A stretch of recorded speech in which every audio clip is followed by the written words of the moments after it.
नमस्कार, बहुत स्वागत है आप सभी का जी राजस्थान में। मैं हूं आपके साथ अंकुश श्रीवास्तव। चलिए बुलेटिन की शुरुआत कर रहे हैं। सबसे पहले करेंगे अलवर से खबर, जहां पर बहरोड के खोहरी गांव में बीती रात गैंगवॉर में संजय यादव उर्फ मुन्ना खोहरी की मंदिर में गोली मारकर हत्या कर दी गई।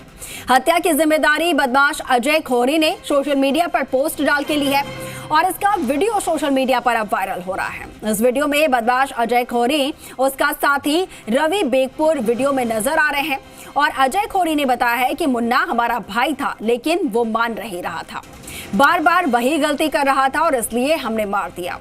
मुन्ना को 6 गोली मारने की बात यहां पर कही गई है। तो वहीं पुलिस के द्वारा रात से ही बदमाशों को पकड़ने के लिए जगह जगह दबिश दी जा रही है, लेकिन अब तक पुलिस की गिरफ्त से बाहर है बदमाश। और मृतक मुन्ना खोहरी की पत्नी ने कहा है कि बदमाशों की गिरफ्तारी नहीं होगी तब तक वो अंतिम संस्कार नहीं करेंगे। इलाके में बड़ी संख्या में पुलिस का जाब्ता फिलहाल तैनात है।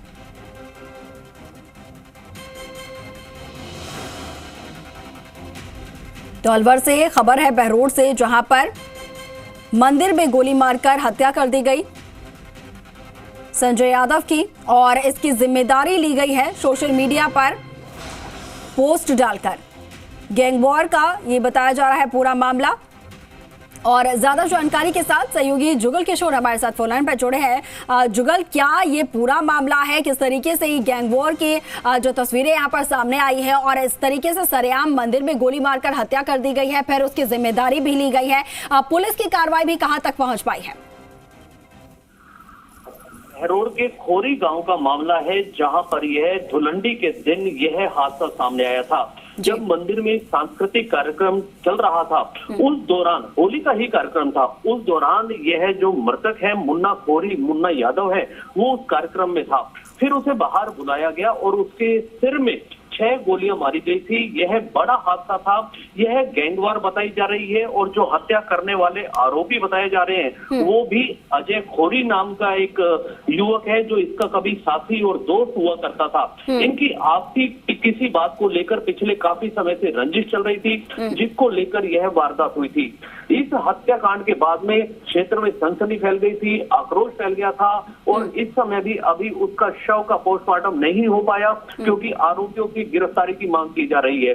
इसी दौरान जो आरोपी थे अजय खोहरी और उनके दूसरे एक साथी ने सोशल मीडिया पर एक पोस्ट वायरल करके इस पूरे हत्याकांड की अपने ऊपर जिम्मेदारी ली है और साफ तौर पर वो स्पष्ट रूप से बता भी रहे हैं कि वो उसका दोस्त था, भाई था, लेकिन मान नहीं रहा था। इससे स्पष्ट हो गया कि ये पुराने संपर्क में थे और किसी बात को, रंजिश को लेकर इस वारदात को अंजाम दिया गया था। जहां तक पुलिस की और गिरफ्तारी की बात है, पुलिस ने इस संबंध में पूरी टीमें बना दी है और जगह जगह दबिश दी जा रही है। हालांकि अभी तक कोई गिरफ्तारी नहीं हो पाई है, लेकिन बदमाश चिन्हित कर लिए गए हैं और पुलिस पूरे आश्वासन दे रही है कि जल्द ही आरोपियों की गिरफ्तारी कर ली जाएगी। जी बिल्कुल। जुगल, यहाँ पर आश्वासन पुलिस की तरफ से दिया जा रहा है, लेकिन जो घटना है वो कल रात की बताई जा रही है और अब तक पुलिस के हाथ खाली है। और जिस तरीके से घटनाक्रम को अंजाम दिया गया है, जैसा कि आप बता रहे हैं कि मंदिर में कोई कार्यक्रम चल रहा था और फिर वहां से बाहर बुलाकर गोली मारी गई है। अब ऐसे में सरेआम लोगों के बीच में इतने सारे लोग मौजूद हैं और उनके बीच में इस तरीके से गोली मारना कहीं ना कहीं पुलिस की कार्यशैली पर भी सवाल उठ रहे हैं, क्योंकि बदमाशों में किसी तरीके का भय यहां पर नजर नहीं आ रहा है और अब तक पुलिस उन बदमाशों तक नहीं पहुंच पाई है। देखिए, बिल्कुल कह सकते हैं, क्योंकि बहरोड की घटना है। बहरोड में अक्सर इस तरीके की गैंगवार की घटनाएं सामने आती रही है। पिछले दिनों भी हमने देखा था कि अस्पताल में जब लादेन के ऊपर हमला हुआ था, तब भी गोलीबारी की गई थी। वहां भी जसराम गैंग और लादेन ग्रुप की यह झगड़ा सामने आया था और फाइटिंग और इस तरह की गोलीबारी की घटनाएं सामने आई थी। यह कोई पहला मामला नहीं है इस क्षेत्र में, क्योंकि हरियाणा सीमा से लगते हुए ऐसी कई गैंग इस क्षेत्र में भी सक्रिय हैं, जो अपने वर्चस्व को लेकर इस तरीके की वारदातें करते रहते हैं और गोलीबारी चलती रहती है। जहां तक इस गैंग की वारदात की हम बात कर रहे हैं, ये दोनों एक ही गैंग के कभी दोनों साथी हुआ करते थे, लेकिन अब आपस में इनका बिगड़ गया था, रंजिश हो गई थी किसी बात को लेकर।